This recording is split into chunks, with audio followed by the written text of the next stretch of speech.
ভারতীয়দের সুপিরিয়রিটি কমপ্লেক্সের একটি বৈশিষ্ট্য বাংলাদেশিদের অবজ্ঞার চাহনিতে দেখা। দুদেশের শীতলতম কূটনৈতিক সম্পর্ক ও রাজনৈতিক উত্তেজনার মধ্যেই বাংলাদেশিদের সেবা না দেওয়ার এক মিথ্যে বড়াই দেখিয়েছে ভারতের কিছু প্রতিষ্ঠান। কিন্তু বাস্তবতা হলো বাংলাদেশি পর্যটক ও সেবা গ্রহীতাদের ভারত বিমুখতা বড় রকমের বিপদেই ফেলতে পারে ভারতের পর্যটন খাতকে। বিস্তারিত ইমতিয়াজ আলমের প্রতিবেদনে। ভারতের মিডিয়াতেই উঠে এসেছে পশ্চিমবঙ্গের ব্যবসায়ীদের এমন হাহাকারের চিত্র।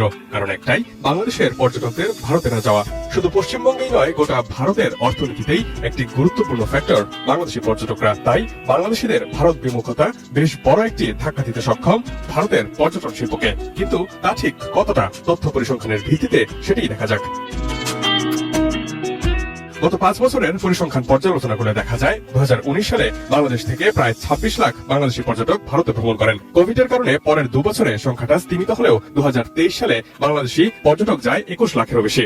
আর এবছরের জুলাইয়ের আগ পর্যন্ত বছরের প্রথমার্ধে বাংলাদেশ ছিল ভারতে ভ্রমণ করা বিদেশি পর্যটকদের প্রধান উৎস। অর্থাৎ যুক্তরাষ্ট্রকে পেছনে ফেলে ভারতে 21.55% ফরেন টুরিস্ট নিয়ে শীর্ষ পর্যটক দেশ হয় বাংলাদেশ। ভারতের পর্যটন মন্ত্রণালয় এই তথ্য প্রকাশ করেছে। Design, elegance, beauty.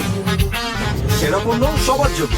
Jevico. স্ট্যাটিস্টার report বলছে ভারতের জিডিপিতে $201 বিলিয়ন ডলারের আসে পর্যটন খাত থেকে, যার বেশিরভাগটাই আসে বাংলাদেশি পর্যটকদের সেদেশে ভ্রমণ ও ব্যয়ের মাধ্যমে। ভারত 2013 সালে 93 লাখ পর্যটকের মাধ্যমে আয় করেছে 24,000 কোটি রুপি, যার মধ্যে 21 লাখ পর্যটকই ছিল বাংলাদেশের। সেই অনুপাতে মোট আয়ের প্রায় 5,420 কোটি রুপি আয় হয়েছে বাংলাদেশি পর্যটকদের মাধ্যমে।